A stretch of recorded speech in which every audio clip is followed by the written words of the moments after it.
Yeah, and I think Stanford actually did a study about Date with Destiny, I believe, a They few years did. ago that they studied a lot of people that came in who had depressive thoughts or depressive mood and depressive Yeah. energy.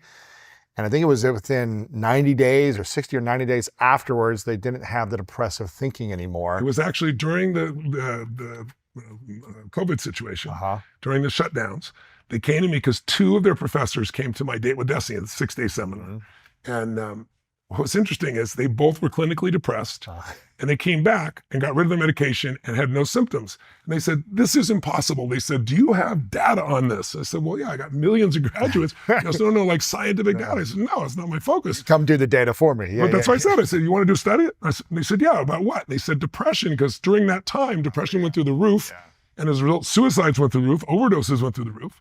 And I said, well, okay, if we're going to do the study, help me understand. What do the meta studies say right now on various treatments? What's out there? And they said, and this blew my mind, 60% of the people that are depressed who seek improvement through psychiatric or psychological tools, so drugs or therapy or both, 60% make zero improvement. 40% improve, and the average improvement across all the meta studies is 50%. So it means they're half as depressed as they were. Some people got well, but very few. Most of them stay on drugs forever, right? And it was probably because of lifestyle changes or relationships or other things. That's right. Yeah, yeah. And so now they don't grow; they're just numb, right? Yeah, yeah. So I said, okay, I said you should be able to get that result with a placebo. Right. And he kind of got nervous, gave us a nervous laugh. He goes, yeah, maybe. I said, we will destroy that number. I said, but tell me another thing. I said, tell me, what is the best result you've ever seen? What's the best study, single study? And it was done, I think, almost now 9 years ago at Johns Hopkins. And they gave people psilocybin, magic mushroom, for 30 days and cognitive therapy. So I said, you did that much to their biochemistry. Yeah. You had to make some major changes.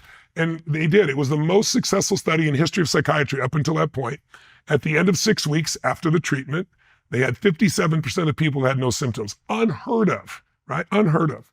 So I said, we'll beat that. And I said, I know that sounds like ego or hyperbole or exaggeration. Right. But I said, I'm telling you this not because I'm so smart, but because we're going to change. Your emotions come from the meaning. Is this the end or the beginning? Is this person, disrespecting me? Is this person challenging me? Is this person loving me? Is this person coaching me? Whatever answer you give, it changes your emotion. And emotion is where depression comes from. So I said, we're going to change the meaning maker. I don't tell them what to do. They rewire that.